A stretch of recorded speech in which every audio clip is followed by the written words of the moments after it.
El día de hoy se reportan un total de 15 casos, de los cuales 8 corresponden al municipio de Tauramena, 1 corresponde al municipio de Villanueva y los otros casos corresponden al municipio de Yopal. Todos los pacientes que se reportan el día de hoy se encuentran con sintomatología leve, se encuentran en su domicilio y están en seguimiento estrecho, tanto por vigilancia en salud pública como por parte de sus aseguradoras. Doctor, se ha informado de que 8 de esos 15 casos hacen parte de funcionarios del ejército. Sí, efectivamente, y como se lo informó el señor coronel, comandante del ejército, pues realmente obedece, ese número de casos obedece a que la vigilancia es activa, que no estamos esperando a ver qué pasa, sino que se han tomado unas medidas de bioseguridad, una serie de protocolos que permiten la detección oportuna de estos casos y la implementación articulada de medidas entre las diferentes instituciones del departamento, de las cuales la Secretaría de Salud ha recibido su apoyo incondicional. ¿Cuál es el cerco epidemiólogo que se ha realizado en ese sector? A ver, cuando hablamos de cerco epidemiológico implica varias acciones. La primera es, detectado un caso positivo, inmediatamente se hace una investigación de contacto, es decir, se busca con qué personas estuvo en contacto y se trata de establecer de dónde se pudo contagiar. ¿Para qué se hace eso? Para poder tomar nuevas muestras a esas personas de contactos y poder determinar cadenas de transmisión. La segunda medida que se hace es a todos los casos positivos y a los que se les toma muestra para diagnóstico PCR o prueba molecular, que es la prueba confirmatoria, deben estar en cuarentena. ¿Para qué? Para limitar la movilidad y así disminuir el riesgo de transmisión del virus. Esas son las medidas de cerco epidemiológico, junto con las medidas de seguimiento médico para detectar las complicaciones de manera oportuna si es que los pacientes llegan a presentar alguna complicación. Y finalmente hay otra medida de seguimiento, que es la toma de muestra a los 14 días para ver si o es positivo o es negativo. Si es positivo, debe continuar en cuarentena. Si es negativo, pues ya puede salir a desempeñar sus actividades normales. Y así sucesivamente se le hace seguimiento hasta que definitivamente se encuentra que el paciente ya la prueba, el PCR le sale negativa. Y en ese momento, cuando le sale negativa una prueba de seguimiento, consideramos que ya es un paciente recuperado. ¿Qué protocolo especial se hace con la brigada por los militares contagiados? A ver, los protocolos son los mismos que con el resto de población, es decir, caso que se considere sospechoso, inmediatamente se va a aislamiento y se limita que allí hasta tanto no se considere como un paciente recuperado. Pero también aquí hay que resaltar otras cosas que tienen implementado tanto las fuerzas militares, ejército, policía, y es que todas las personas que llegan procedentes de otros lugares llegan a cuarentena, llegan a un lugar donde están ellos de manera aislada en su cuarentena, les toman muestras y si salen positivas pues siguen ahí hasta que se consideren pacientes recuperados. Si tomándole la muestra son asintomáticos, las pruebas les salen negativas, pues ellos continúan ingresan a su actividad normal. Eso es lo que ha permitido esa estrategia que me parece muy importante.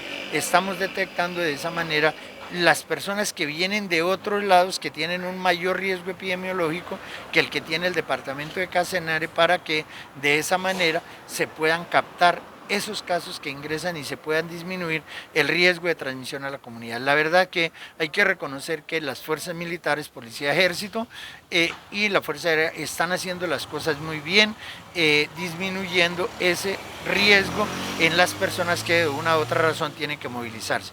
Pero también aquí hay que reconocer también el trabajo que ha desempeñado la industria petrolera, en donde también tiene unos protocolos de bioseguridad que permiten la captación de pacientes positivos una vez y regresan de sus periodos de descanso, para poder así saber si en ese periodo pudieron contagiarse. Yo creo que aquí todas las instituciones han hecho un gran esfuerzo y desde luego el señor gobernador, la señora secretaria, la señora directora de salud pública y todo el equipo de salud, porque aquí no es uno, son muchas personas, incluidas las personas del laboratorio que de manera anónima van a los diferentes sitios a hacer la toma de muestras, gracias a lo cual podemos decir esas cifras estadísticas que tenemos, cerca de 5.000 muestras tomadas y que podemos hacer la clasificación entre pacientes negativos, que se han sido casos descartados, los positivos y las muestras de seguimiento. De verdad que un reconocimiento especial al grupo de Laboratorio de Salud Pública, que es un grupo anónimo, callado, pero que trabajan como hormiguitas. De otra parte, doctor, se conoció el día de hoy la muerte de una persona de nacionalidad venezolana en el municipio de Monterrey, en el centro de salud. Dicen que por deficiencia respiratoria. ¿Qué conocen ustedes de ese caso y cómo entra en estudio por parte de las entidades de salud? A ver, todas las muertes en las cuales se sospecha pueden ser causadas por infección respiratoria aguda, entran a un proceso de estudio. Si se puede tomar muestras, se toma dentro de las 6 primeras horas y se registra, se envía al Laboratorio de Salud Pública del departamento. Pero adicionalmente se diligencia algo que se denomina autopsia verbal. No se hace necropsia, se hace una autopsia verbal, que es obtener una información a través de los familiares para poder determinar todas las circunstancias que pudieron llevar a la muerte de esa persona, y de acuerdo a los resultados entonces se reclasifica si se entra a decir si es con COVID, es por COVID o definitivamente es una infección respiratoria, porque no todas las muertes que ocurren acá son por COVID, ni todo tiene que ser COVID. Nosotros quizás nos hemos olvidado de todas las demás causas de muerte y COVID es simplemente una de las causas adicionales más. ¿Para cuándo se espera que se aumente o que llegue el pico de la pandemia según lo que ha avanzado hasta ahora la enfermedad? A ver, es variable. Nosotros consideramos que al paso que vamos todavía no podemos predecir cuánto. Hemos ido incrementando en el número de casos. Recuerden que el primer caso que se detectó por allá hacia mediados del mes de marzo, comenzamos a tener por allá un caso esporádicamente cada semana y a veces pasaban semanas sin casos. Luego comenzamos a tener casos interdiarios, 1 o 2, y luego a partir de más o menos el primer día sin IVA, que tuvimos un pico de número de casos, de ahí en adelante comenzamos prácticamente que en todos los días se iban incrementando, se iban notificando nuevos casos, es decir, evidenciamos una transmisión sostenida y una captación sostenida en el número de casos. Y hoy fueron 15. Seguramente seguiremos creciendo en ese número de casos y seguiremos teniendo reportes diarios de casos, seguramente.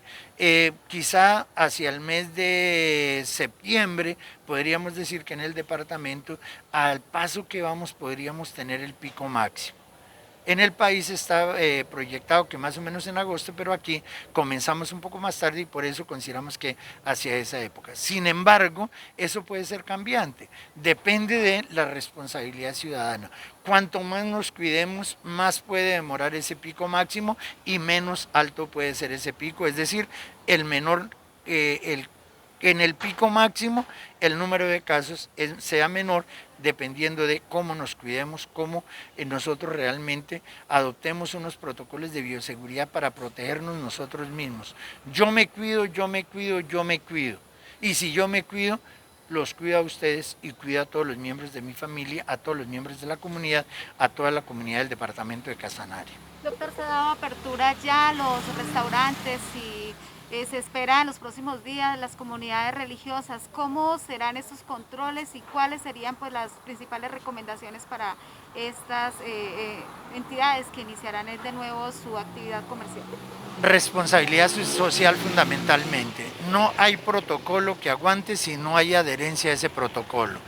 Nos dicen, lavémonos las manos, pero si a mí se me da la gana lavarme la mano, pues es una propaganda que se hace y me resbala, pero la verdad es que debemos tomar con responsabilidad social. Los negocios, los dueños de los establecimientos están esperando a los clientes y me parece que es una necesidad reactivar los diferentes sectores de la economía, porque si no, no tenemos con qué comer, no tenemos de dónde vivir. Todos los sectores se tienen que reactivar, pero con unas medidas estrictas.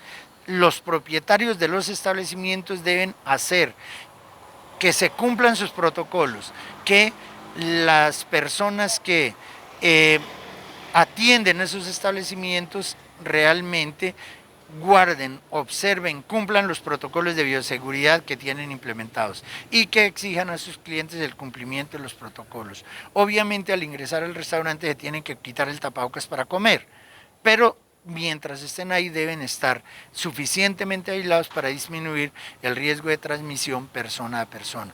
Es decir, los protocolos deben ser estrictos, pero deben ser adoptados por cada uno de nosotros, por los dueños y por cada uno de los empleados, pero también deben ser adoptados por las personas, por los clientes, para evitar que o nos contagiamos o seamos fuentes de contagio.